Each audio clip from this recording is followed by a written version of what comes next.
Hello and welcome to Fully Charged. Now you've already realised I'm not your normal host. My name's Ink Sharpman and I'm normally on the other side of the camera. Unfortunately Robert can't be here at the moment. He had to leave this trip a little bit early, but don't worry, he'll be back next week. It'll all be normal, it'll be okay.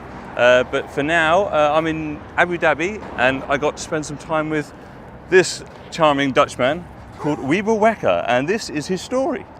This is Wiebe. Wiebe is 30 and he's just finished his studies in event management. He likes to take photographs, create films, loves to travel, and he owns a car, an electric car.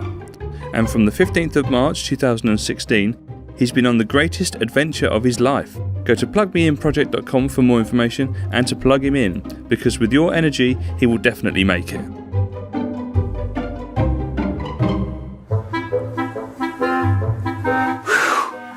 It's the first day, I'm nervous as hell. The kick-off event is at 11 o'clock and I'm now still at home in Haarlem.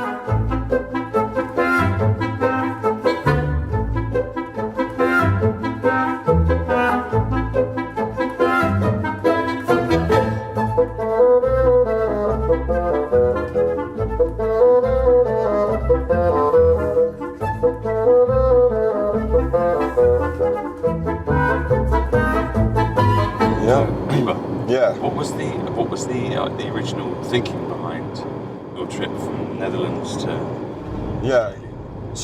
Actually the initial idea started when I was traveling in Australia in 2009. I backpacked there for 1 year when I was like just after my first study. I wanted to travel the world. And I was inspired by road trips. I thought road trips are just the most epic ways to travel around the world, because you have like total freedom and you can go wherever you want. And I thought, it's 2016, so why not do it with an electric car? I've been now on the road for 10 months.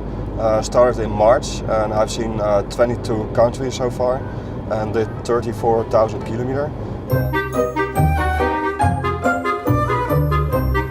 Arrived at my next plugger, 1% left on the battery. Perfect timing again. I stopped in San Marino. It's one of the smallest states in Europe. It's a country officially, but in Italy they don't think it's really a country. It's next to the highway. There's not much around here. So at the moment I just don't know what to do now. So it's charging now, but maybe in a few minutes some angry woman will come outside and plug the car out. As long as it's charging, then we're alright. Also doesn't work because the cable was too short to make it.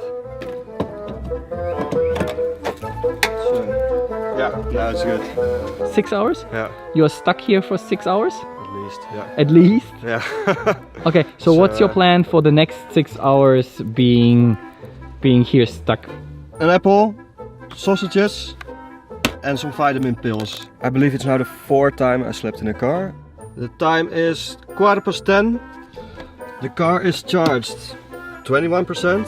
The concept of this trip is that I travel without money and I rely on other people's energy.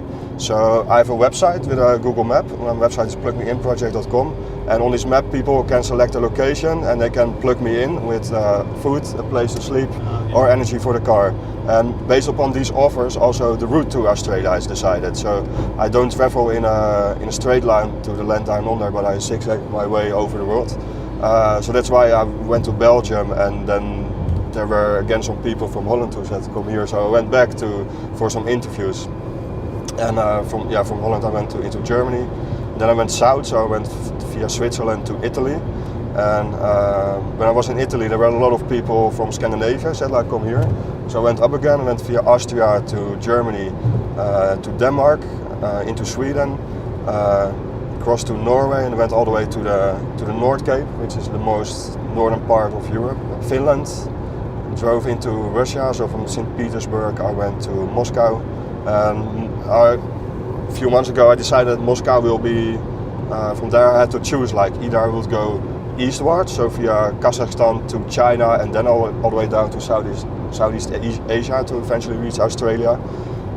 Or from Moscow I would go south through Eastern Europe or Middle Europe and then cross the Middle East. So when I was in Moscow there still was no one from China or Kazakhstan or that area who offered me a place to stay, and there were only a few in the Middle East. So I thought, okay, no. They were there, so I went to from there. So from Moscow, I started going south. I went to Latvia, Lithuania, Poland. Actually, while I was in Poland, I had different options. I could go to Czech Republic or Romania or Ukraine. And from all those countries, I had some offers. So I thought, like, I'm gonna let my followers decide where I'm going. So I had a poll on my Facebook page, like, hey guys, where should I go next? The first 20 hours it was the Czech Republic, and so I thought I was already planning to go there. And then in the last 4 hours, apparently some Ukrainian blog, they heard about it, so they shared it, and then I got like hundreds of people from Ukraine who voted for that. So then went into the Ukraine completely unprepared. And then I crossed all of the Ukraine, went to Moldavia, Romania, Bulgaria, crossed Turkey, went into Iran. It's 25 degrees and now it's just 12 degrees, but the way up here was really beautiful. So the car is charging. You're charging on a regular Shuko plug. I'm just doing a quick stop here on my way to Agenkiers because look at the view here, it's gorgeous.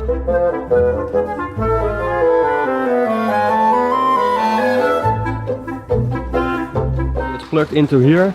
Most of the cables are put inside, and then this cable is going all the way to its balcony on the 3rd floor.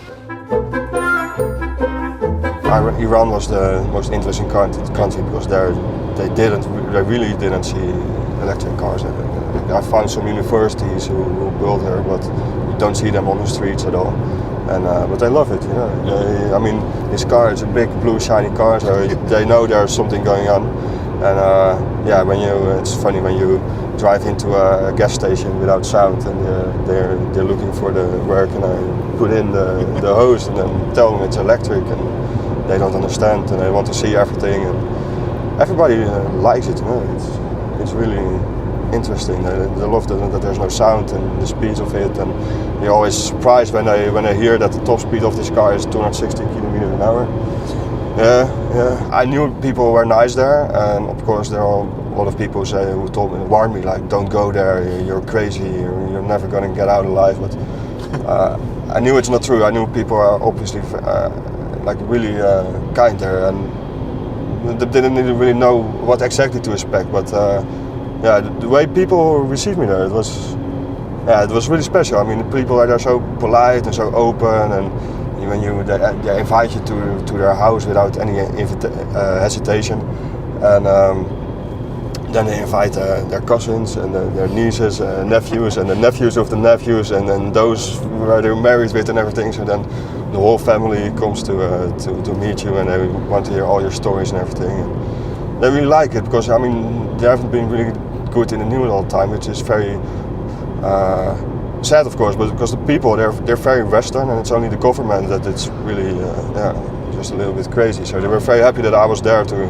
like bring some positive news about the country. So. At the moment I am right here in Moldova. Today I'm exactly 201 days on the road, and my plan for today is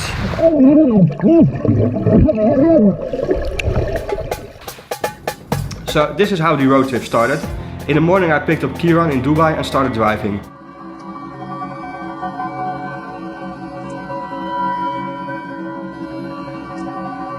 They slap on the sides of the cars to make it even go more faster and more faster, and all this is just an incredible, insane experience.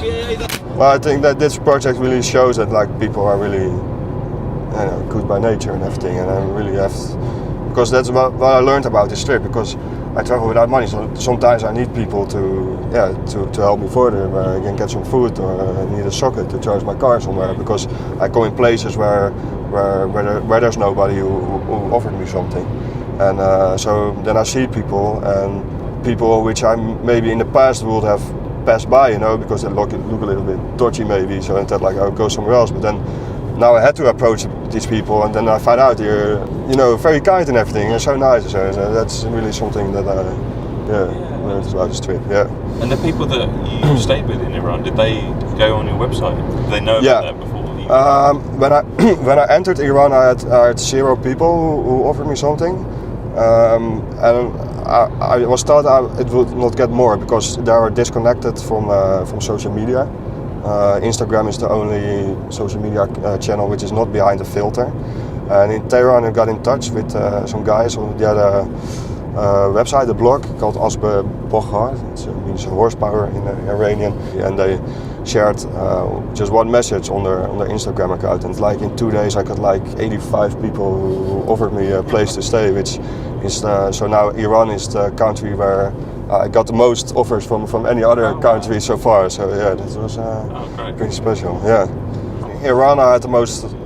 It was the most special country I've been so far. I was invited by the head of the technical university, and they already built their electric car in 2010. The professor who decided to do that, his mother died because of the air pollution in the city. They got 15 million citizens in Tehran and 5 million cars.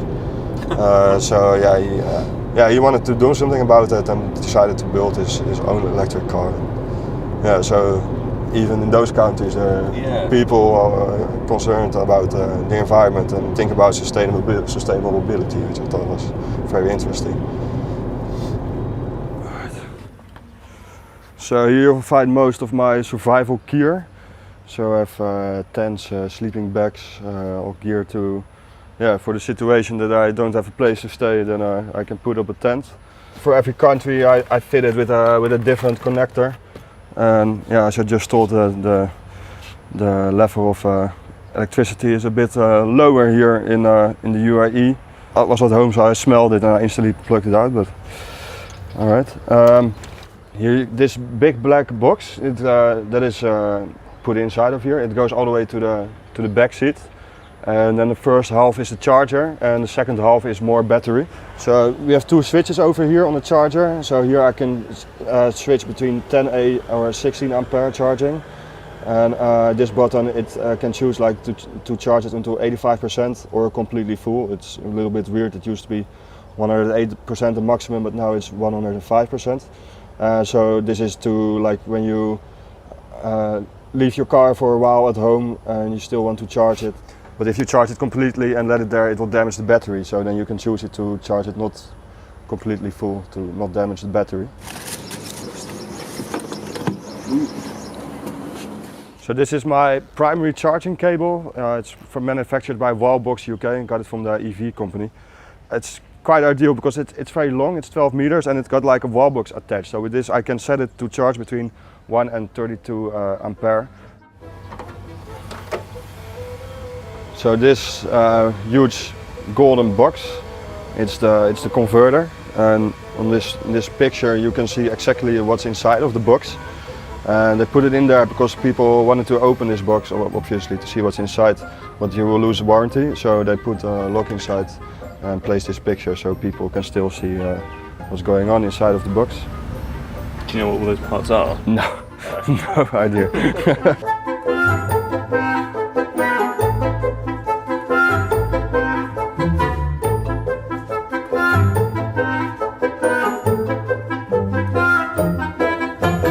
Basically what they did for the conversion, I believe in I don't have a technical background, because in my eyes it's really simple, that they just took the diesel engine out and the fuel tank and swapped it with batteries and an electrical motor. And this car actually still has the gearbox. The original gearbox is still inside, but it's locked in second gear. So I always drive in second. And when I drive 90 kilometers an hour, which is the optimal speed, then I get about like 4,000 rounds per minute. And you can see here on this display. So you can go into the menu, and then you can see the cell details. So there are 100 cells inside of the batteries, and you can see the information from every single one of them. So this line on the top, that's the voltage of the batteries. So you can see like cell 26 is now 3.691 volt. And here you can see the temperature of the battery. So You can clearly see that these ones are higher than the other ones. So these ones are inside, so in the back of the car, and these are outside of the car, and these ones. So this car also has a UPS mode. So in the front of the car, in the trunk, you find this big box, which is the converter, but it also has an output. So I can just connect it to a 220 volt socket, the normal socket, and I can plug in my laptop or charge my camera or anything. Really? So yeah. This is the regulator of the car, and on the side there's a button, and there's a thing that you can top off. And now I can connect this weird big cable. Now I connect the laptop adapter, start UPS, and now it's giving back energy from the battery, and now it's charging the laptop so I can work again. And also it's good because like I could power another electric car when it might have run out of energy. So this display inside of the car is kind of the only thing they adjusted. Yeah, you can see the speed, how much energy the car is consuming, so you can see it in ampere and here in kilowatt. And accessories says how much the heater is using. So now it's 0, but when I turn on the air conditioning, you see it pumps up to like 4.6 kilowatt. It consumes kind of a lot, and yeah, here can you see the minimum voltage of the lowest cell, so that decides how fully charged your car is. Temperature of the highest cell, temperature of the motor, and of the PEU, which is that big golden box in the front of the car. Okay, what's like your maximum range? From 100, was 105% you can get in? Yeah, 5%. yeah. So it's 250 kilometers the maximum, but according to the book, I've never made it. My record is 225 kilometers, but 200, that's like effective. I actually make it to 200, which is impressive, I think, because it's a car from 2009. Yeah. Very old car, so converted car, obviously. And so yeah, I think this car was like way ahead of its time, because it was even before the Tesla Model S was here. The engine is a 150 kilowatt engine. It gives me about 200 horsepower, and the top speed is 260 kilometers an hour. Yeah, it doesn't have DC charging, only AC. So of course I'm used to charging at 220 volt sockets at people's homes, because I've been in countries where you won't find a charger yet. So it takes me about 12 hours to fully charge the car. So the battery, it's a common lithium-ion battery, 37 kilowatt hours. So once you've got to the final destination, which would be Sydney or I guess somewhere down the bottom, what are your plans next? Are you going to go around the world, or? I see Sydney as the finish line, and yeah, so from there I'll probably fly back, ship the car back. I'm still enjoying it so much, because everything what comes on my path, it's unbelievable. So I have somewhere in the back of my head idea to like go to South America and then drive to North America from there. But that's I don't want to make a decision yet. I have to see how I feel once I get to Australia.